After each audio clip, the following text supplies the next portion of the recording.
Our demon would like everyone to know that he can't do any paperwork today. He's too busy with a far more important job, being our heroine's husband.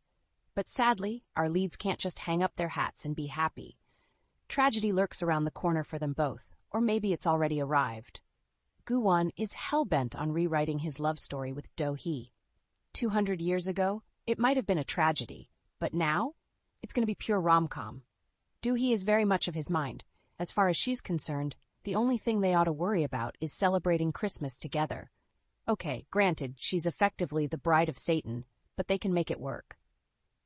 Alas, with 4 whole episodes to go, it's too early to be gunning for a happily ever after.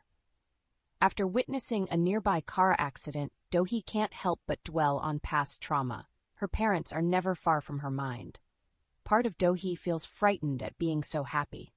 To Gu-won's concern, she's quick to bury that part of herself in work. When she falls asleep at her desk, he visits her dreams, where she wanders a dark woodland, crying out for her parents. Much as he longs to, Gu-won can't give them back to her. All he can do is replace her nightmare with a happier fantasy. Do-hee wakes to dreams of decorating a Christmas tree with her parents, Madame Ju and Gu-won, and almost wants to stay asleep. Gu-won is determined to make her waking world just as bright, one dramatic gesture at a time.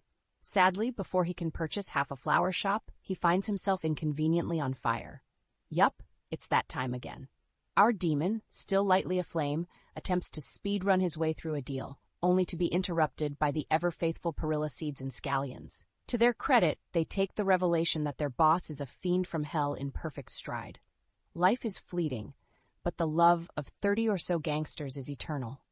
And so, when Gu-won demands that they abandon their life of crime, they hardly hesitate. With enthusiasm enough to put the heroes of Walk of Love out of business, they pledge to embark on a culinary career, and in the blink of an eye, the Sunny Spot Rice Soup Cafe is born. Mercifully unaware of all these shenanigans, Do-hee is greeted with a dorky, devilish grin and an armful of flowers. Gu-won made sure to buy every single kind of plant symbolizing happiness, and even wrote a cheat sheet on the back of his hand to remember which specific type of happiness each one represents. There's only one thing Do-hee can say in the face of this glorious overkill. I love you. Gu-won, utterly punch-drunk, returns the sentiment. Unfortunately, another threat looms on the horizon: family dinner. Suk-min is discouraged by the realization that, even with his powers as chairman, trampling over workers' rights is proving trickier than anticipated. However, he's hit on a solution. Gathering all the family members he hasn't yet murdered, he tells them that it'd make life easier for him personally if they just, handed over their shares to him. Pretty pleased with a lightly veiled threat on top? Do-hee's response is to silently walk out. She may have retreated from this war, but she's no pushover. So-kun is similarly scathing. Suan? She'll get back to him on that. No more Mr. Nice Murderer, promises Suk-min. After leaning on Mirai's board, he implements a series of horrifying changes. The Industrial Accident Compensation Committee, a progressive measure brought in by Madame Ju back when such things were rare, is disbanded after bogus reports of fraud. Meanwhile, a slew of full-time contracts are axed, replaced with part-time jobs. When So-kun objects, Suk-min immediately threatens to organize a motion for his dismissal. Do-hee wastes no time. Furious, she storms into Suk-min's office. This irresponsibility, she says, proves that he'll never live up to Madame Ju's legacy. Incensed by this, Suk-min can't help but resort to literary reference, which proves his undoing. The bird fights its way out of the egg, he replies, insisting that he has surpassed Madame Ju. It's the same thing he said in his texts to the assassin. Do-hee, horrified, addresses him by the code name under which he killed his own mother, Abraxas. Where in the world is Gu-won? Unfortunately, working on another grand gesture. Previously, he'd been inclined to say good riddance to his lost demonic manual. Still, loath as he is to think of himself as a vacuum cleaner, Do-hee did say she wanted to understand him better. And so, he resolves to provide her with his terms and conditions. This is how he ends up confronting Sarah, who has been hospitalized on her abusive husband's command. Find that book for me, he tells her, and it might just be your ticket out of hell. Sarah makes her decision. Suk-min, she declares, is the one who killed Madame Ju, in addition to his own son. Currently, Sukmin is intent on taking one more thing from Do-hee, her faith in Madame Ju. With a nasty look of determination, he announces to Do-hee that her parents' deaths were no accident. They were caused by his mother. He was there the day they died. He made a secret recording. Astounded, Do-hee listens to a tape of the discussion Madame Ju had with her parents before they died. An offer this big doesn't come often, claims a younger Madame Ju indignantly. She's cut off by Do-hee's father. I'll expose everything, he says. You leave me with no choice. When they left, smirks Sukmin, my mother drove after them. Afterwards, Mirai Electronics became the Mirai Group. Your parents' blood laid the foundation. Numbly, Do-hee accuses him of lying, at which point he grabs her by the throat. She tries to shake him off her, to no avail. But luckily, our demon arrives in the nick of time, seizing Sukmin and transporting all three of them to the dizzying heights of the clock tower. Here he dangles Sukmin over the edge, whilst Do-hee looks on in horror. You can't kill a human, sneers Sukmin, who's been doing his demonic homework. But Gu-won scoffs. He doesn't need to. Soon, Sukmin will beg for death. As for a deal? Please. It's all over. Sarah has gone to the police, and even now he's being investigated for his welter of crimes. Sukmin's eyes narrow. I can still flee to hell, he announces. Struggling against Gu-won's grip, he pulls free and lets himself drop. This time it truly is over. But our heroine feels anything but free. She can't stop agonizing over Sukmin's accusations, doubting Madame Ju and torturing herself. During a long, restless night, Gu-won holds her, and she calls out his name just to remind herself that he'll answer. I'm here, Do-hee, he replies without fail, but he's at a loss for how to help her. Bok-yu, considering the problem, thinks they ought to both do their best to forget. Better imperfect happiness than the painful truth. Do-hee can't bring herself to think that way. Dead women tell no tales, it's true, but their priests just might. And so, she and Gu-won pay a visit to Father Michael, Madame Ju's confessor. He gives a single, cold glance to Gu-won. Hackles rise on both sides. He does indeed have information, but he insists that he speak to Do-hee alone. Filled with rage, Madame Ju did drive after Do-hee's parents that night. Both cars swerved dangerously fast as Do-hee's father sped back home to see his daughter before it was too late. Then, chaos, as both cars flew out of control and the one containing Do-hee's parents went careening across the road. Do-hee's mother, Woo Hee-jin, was bloodied and unmoving, but her father remained alive.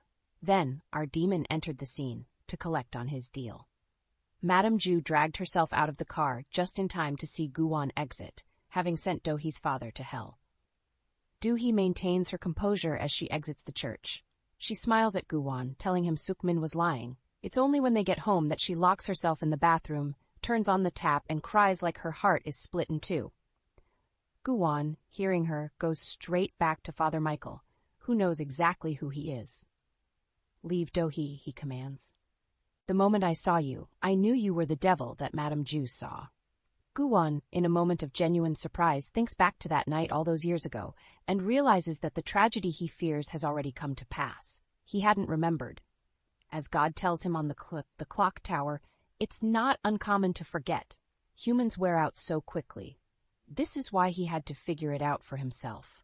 At the end of the day, she controls so very little. Humans, she tells him, are always each other's personal hell.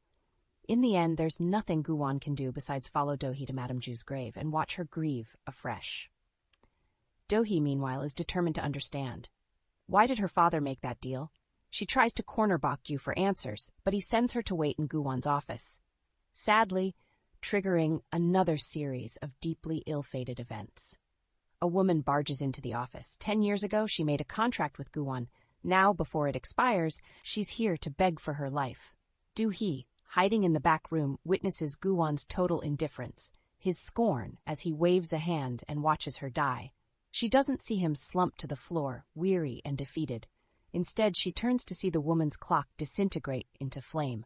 For the first time, it hits her what the clocks are for, each a contract like her father's. She runs from the office, nearly crashing into So-kun on the way out, hardly able to disguise her panic. Here, Gu-won sees her and starts in her direction. Do-hee flinches. He stops. Later, exhausted and miserable, Do-hee curls up in her office, still refusing to tell So-kun the reason. All she will admit is one thing: the people she loves have become her hell. When she finally leaves, Guwon is waiting for her on the street outside. "Let's go for a walk," he says. Desperate, Do-hee takes his hand, bites her tongue, and tries to pretend. She talks about restaurant bookings. She talks about decorating the Christmas tree. But Guwon can't bear it. Slowly, he turns to her. "I don't think," he says haltingly, "that we can spend Christmas together." Then gently, he pulls his hand away from hers. Do-hee doesn't move.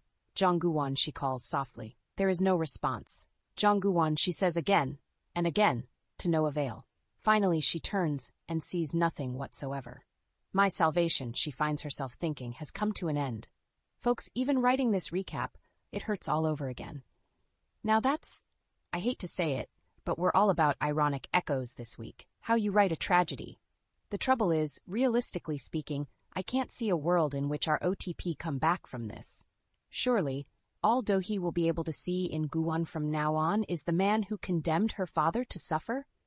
Short of descending into hell and pulling him up into heaven single-handed, there's no making amends, and even then, it's hardly enough. Plus, considering the foreshadowing we've had to do with parents making sacrifices for their children, I suspect Do-hee's father struck some kind of deal for her safety. However, let's take a minute to marvel at the tour de force that is Kim Yoo-jung. She did an exceptional job at conveying Do-hee's grief.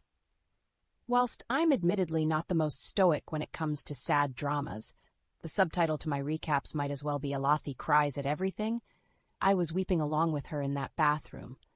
Perhaps there's a way to untangle this web, but to my mind, this is a maybe in my next life we can be together sort of deal.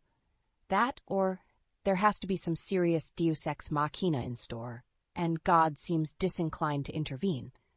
This drama is coming together beautifully in all its glorious misery, and you can't say we weren't warned. Here's hoping they can stick the landing.